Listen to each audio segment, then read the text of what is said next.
मैं डॉक्टर आकाश आहूजा। स्वागत है आपका मेरे इस सेकंड वीडियो पे। आज के वीडियो का जो टॉपिक है वो है अल्कोहल डिपेंडेंस या अल्कोहलिज्म या शराब की लत के ऊपर आप कह सकते हैं। और वीडियो शुरू होने से पहले मैं धन्यवाद करना चाहूँगा अपने तहे दिल से आमिर खान का और उनकी पूरी टीम का और सत्यमेव जयते की पूरी टीम का, जिन्होंने अभी थोड़े दिनों पहले इस विषय के ऊपर टीवी पे बहुत ही अच्छा प्रोग्राम किया और मैं उससे बहुत प्रेरित हुआ। खैर, मैं एक साइकाइट्रिस्ट हूँ, तो मेरा इस वीडियो के ऊपर जो विश्लेषण होगा वो एक साइकाइट्रिस्ट के बतौर पे होगा। तो मैं चाहता था कि मैं उस टॉपिक के ऊपर कुछ और बातें मानसिक चिकित्सक की हैसियत से ऐड कर सकूँ। तो दोस्तों, बात करते हैं अल्कोहलिज्म या अल्कोहल डिपेंडेंस की कि लोग शराब पीते क्यों हैं।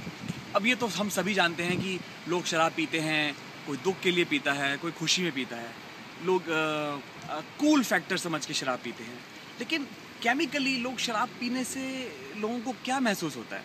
लोगों को बड़ा आराम, सुकून महसूस होता है। लेकिन वो क्यों? तो उस बारे में मैं आपको एक चीज़ दिखाना चाहता हूँ कि हमारे दिमाग में, हमारे मस्तिष्क में बहुत सारे रिसेप्टर होते हैं। उसमें से एक रिसेप्टर होता है, उसका नाम होता है गाबा। या फिर आपको शोले पिक्चर से याद होगा गब्बर सिंह। इस गब्बर सिंह से याद रखिए गाबा। तो ये जो गाबा रिसेप्टर है, ये बहुत बदमाश है गब्बर सिंह की तरह। ये बदमाश ऐसे है कि जब हम शराब पीते हैं तो ये जो गाबा है ये बहुत उत्तेजित हो जाते हैं रिसेप्टर। और जैसे ये उत्तेजित हो जाते हैं, ये दिमाग के अंदर दिमाग को थोड़ा सा ढीला कर देते हैं, उसको आराम देने की दिखाते हैं कि आराम मिल रहा है, जबकि आराम असल में मिलता नहीं है। तो लोग जब शराब पीते हैं तो गाबा उत्तेजित हो जाता है। तो अब इस पे दो बातें मैं आपको बताना चाहूँगा। दो वर्ड्स हैं, एक टॉलरेंस और एक अल्कोहल की फिजिकल डिपेंडेंस। ये दो बातें इम्पॉर्टेंट हैं। क्यों हैं इम्पॉर्टेंट? देखिए, जब हम शराब पीते हैं, लेट्स से कि कोई इंसान 2 पैक शराब पी रहा है या 2 बोतल बियर की पी रहा है, तो उसे वो इतना एंजॉय कर रहा है, यहाँ से लेके यहाँ तक इतना एंजॉय कर रहा है वो, और वो खुश है। उसकी जो गाबा है वो भी खुश है। लेकिन अगर वो लगातार 2 पैक शराब पीता रहेगा तो वो यहाँ से लेके यहाँ तक एंजॉय नहीं कर पाएगा। वो धीरे धीरे हो सकता है कि वो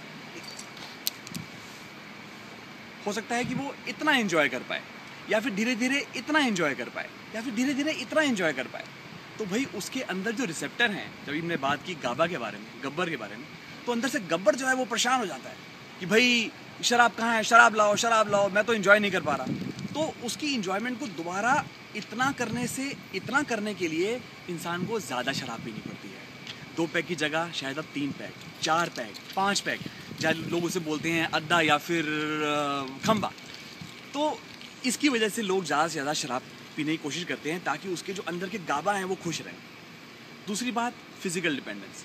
अब होता क्या है कि लोग कहेंगे कि भाई अगर इतनी बात है तो शराब मत पियो, शराब कम पी लो, हम शराब कम पी लेंगे। ऐसी क्या बात है? हो नहीं पाता। हो इसलिए नहीं पाता कि हमारे गाबा की तरह हमारा जो शरीर है वो भी अल्कोहल, शराब के ऊपर निर्भर हो जाता है। हमारी बॉडी सही तरह से काम नहीं कर पाती। हमारे किडनी, पैंक्रियाज, नर्व्स और हमारा वेट और बहुत सारे जो हमारे दिल, लिवर, ये सारी चीज़ें जो हैं वो ढंग से काम नहीं कर पाती। अगर हम शराब कम पिएं या उतनी ही पिएं बहुत देर तक, तो हमारी बॉडी जो है वो रिएक्ट करती है अजीब तरीके से। पसीना आना, परेशानी होना, एंजाइटी होना, और बहुत सारे साइकोलॉजिकल पार्ट लाइक डिप्रेशन होना, इरिटेबिलिटी, गुस्सा आना, सड़क पे लड़ाइयाँ होना। ये सब चीज़ों की वजह से आपने देखा होगा कि लोगों के घर में लड़ाई हो रही है, लोग काम पे नहीं जा रहे हैं, लोग इलीगल एक्टिविटी कर रहे हैं, लोग शराब पी के गाड़ी चला रहे हैं, एक दूसरे को मार रहे हैं, या बहुत सारे काम। वो उसमें हमारी बॉडी का शराब के ऊपर डिपेंडेंट होना एक बहुत बड़ा फैक्टर है, जिसकी वजह से ये सब चीज़ें भी होती हैं। तो अब आप बात करेंगे कि भाई चलो, मैं तो शराब पीता हूँ, मैं तो 1 गिलास पीता हूँ, 2 पीता हूँ या 4 पीता हूँ, मुझे तो अल्कोहल की प्रॉब्लम नहीं है, मैं तो शराब को कंट्रोल में रखता हूँ, शराब मुझे कंट्रोल में नहीं रखती, मैं शराब को कंट्रोल में रखता हूँ। हो सकता है आप सही कह रहे हो सकता है नहीं भी कह रहे हो। तो कुछ 4 सवाल हैं। आमिर खान साहब ने भी ये बात की थी सत्यमेव जयते में। मैं थोड़ा सा अपने तरीके से एक्सप्लेन करता हूँ। तो देखिए, ये 4 सवाल हैं जो आपको अपने से पूछने हैं। ये देखिए CAGE, CAGE यानी कि पिंजरा, यानी कि शराब का पिंजरा, यानी कि शराब का कैद। तो C क्या है? C नंबर 1, C मतलब C से कट यानी काटना। अगर आपको कभी लगे कि मुझे अपनी शराब को थोड़ा काटना चाहिए, शायद मैं ज़्यादा पी रहा हूँ, थोड़ी कम करनी चाहिए, point number 1। Point number 2 A यानी एंगर, यानी गुस्सा। अगर आपका कोई दोस्त, आपकी पत्नी, बीबी, सेक्रेटरी, बॉस, घरवाले, दोस्त, पड़ोसी अगर आपसे कहें कि भाई आप शराब शायद ज़्यादा पीते हैं, तो ये, और अगर आपको वो सुन के गुस्सा आए, तो पॉइंट नंबर 2 एंगर।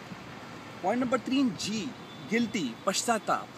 अगर आपको शराब पीने के बाद लगे कि यार मेरे को शराब नहीं पीनी चाहिए, मैं अपने घर वालों के लिए, दुनिया के लिए, अपने शरीर के लिए, अपने दिल, लिवर के लिए मुझे शराब नहीं पीनी चाहिए, आप गिल्टी फील करें, पश्चाताप फील करें, तो ये point number 3। Point number 4 E eye opener, या आंखों को खोलने के लिए। आपकी बॉडी शराब पे इतनी डिपेंडेंट हो गई है कि आप जब सुबह उठते हैं तो आंख खोलने के लिए, काम पे जाने के लिए या काम पे ना जाने के लिए आपको अगर शराब की ज़रूरत है, तो ये पॉइंट नंबर 4। अगर आप ये 4 पॉइंट्स में आपका जवाब हाँ है या काफ़ियों पे हाँ है, इसका मतलब शायद आप शराब को कंट्रोल नहीं कर रहे हैं, शराब आपको कंट्रोल कर रही है। तो चलें, मान भी लिया कि शराब आपको कंट्रोल कर रही है, तो कई लोगों का सवाल होगा कि अब क्या करें भाई, अब क्या करें। देखिए, कोई भी समस्या को बताना तो आसान है, उसका समाधान हमेशा ही थोड़ा मुश्किल होता है, लेकिन इसका समाधान इतना मुश्किल नहीं है। बहुत सारे ऐसे शराब के मुक्ति केंद्र हैं जो प्रोग्राम नहीं बताए थे, और मैं भी बता सकता हूँ, जहाँ पे आप कांटेक्ट कर सकते हैं, जहाँ पे बहुत सारे प्रोग्राम्स हैं। अल्कोहल एनोनिमस है, AA मीटिंग्स जिसे कहते हैं, जो इंसान की जो आइडेंटिटी है उसको वो गुप्त रखता है, ताकि आप ज़्यादा आराम फील कर सकें उस ट्रीटमेंट के अंदर। बहुत सारी साइकोथेरेपी हैं, बहुत सारी ग्रुप थेरेपी हैं, बहुत सारी मोटिवेशन हैं, योगा हैं, बहुत सारे प्रोग्राम हैं जो इंसान को मदद कर सकते हैं उसके अल्कोहल को हटाने के लिए। एक बात मैं घर वालों से, फैमिली से, पड़ोसियों से ये कहना चाहूँगा कि अगर कोई इंसान को शराब की लत है तो आप प्लीज़ उसको जज मत करें। अगर आप उसको जज करेंगे तो वो शायद आत्मग्लानि में इतना आ जाएगा कि शायद वो ट्रीटमेंट नहीं कराएगा। आप उसे सपोर्ट करें, हेल्प करें ट्रीटमेंट सीख करने के लिए, ट्रीटमेंट पाने के लिए, उसको रास्ता बताएं, और शायद हम उम्मीद कर सकते हैं कि इंसान ट्रीटमेंट प्राप्त करेगा। एक बात दोस्तों मैं ऐड करना चाहूँगा कि कुछ दवाइयाँ भी हैं जो आप ले सकते हैं। ये बात मैं क्लियर करना चाहूँगा कि मैं आपका साइकाइट्रिस्ट नहीं हूँ, मैं आपका दोस्त हूँ। तो ये दवाइयाँ आपको आपके साइकाइट्रिस्ट या आपके डॉक्टर ही प्रिस्क्राइब कर सकते हैं, और हर दवाइयों की तरह इनके भी कुछ साइड इफ़ेक्ट हो सकते हैं, लेकिन इनकी जानकारी शायद इम्पॉर्टेंट है। और ये दवाइयों के नाम मैं जो बता रहा हूँ ये जेनेरिक नाम है।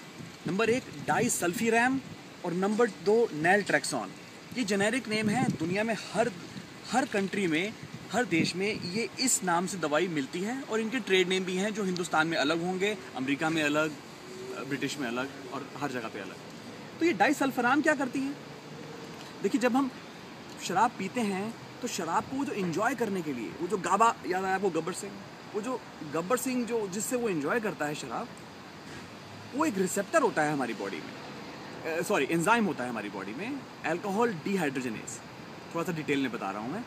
वो अल्कोहल डिहाइड्रोजनेज जो है वो अल्कोहल को धीरे धीरे तोड़ता है और बॉडी से निकालता है। ये जो दवाई है डाइसल्फीरैम, ये उस प्रोसेस को रोक देती है या धीरे कर देती है। तो हमारी जो बॉडी है, हमारा जो मस्तिष्क है, जो गाबा है, वो शराब को इतना एंजॉय नहीं कर पाते। आप अगर ये दवाई ले रहे हैं, ऊपर से शराब पी रहे हैं, तो आपकी बॉडी, आपका गाबा वो एंजॉय ही नहीं करेगा। तो आप कहेंगे यार मैं शराब क्यों पीऊँ, मैं तो एंजॉय कर ही नहीं रहा, मेरे को तो उल्टा परेशानी हो रही है। नंबर 2 ये नैलट्रेक्सोन। नैलट्रेक्सोन क्या करता है? जब हम शराब पीते हैं तो मैंने बताया कि गाबा जो है वो बड़ा अच्छा फील करता है, आहा शराब पी रहा हूँ। लेकिन नैलट्रेक्सोन जो है वो गाबा को वैसे ही खुश कर देता है, वो वैसे ही इतने केमिकल्स दिमाग में रिलीज़ करता है जिससे कि गाबा जो है और आपका मस्तिष्क जो है उसे शराब की ज़रूरत ही महसूस नहीं होती। आपकी जो शराब के लिए जो ललक है वो कम कर देता है, क्रेविंग को घटा देता है ये दवाई। और भी बहुत सारी दवाइयाँ हैं मार्केट में जो हम इस बारे में, और भी आप अपने डॉक्टर से इस बारे में बात कर सकते हैं। बट दोस्तों, मेरा इस पूरे वीडियो का मकसद यही है कि अगर एक भी ऐसा इंसान, एक भी ऐसी फैमिली जो अपने को इस बात पे डायग्नोज कर सके या साइकाइट्रिस्ट से हेल्प ले सके या डॉक्टर से हेल्प ले सके, तो मुझे लगेगा कि ये मेरा वीडियो सफल हो। अगर आप लोगों को ये वीडियो अच्छा लगा तो अपने दोस्तों में और बाकी लोगों में ये वीडियो शेयर करें और मुझे बताएं कि आपको ये वीडियो कैसा लगा। मैं एक बार फिर दोबारा से सत्यमेव जयते की पूरी टीम और आमिर खान साहब को थैंक यू कहना चाहूँगा। और दोस्तों, धन्यवाद।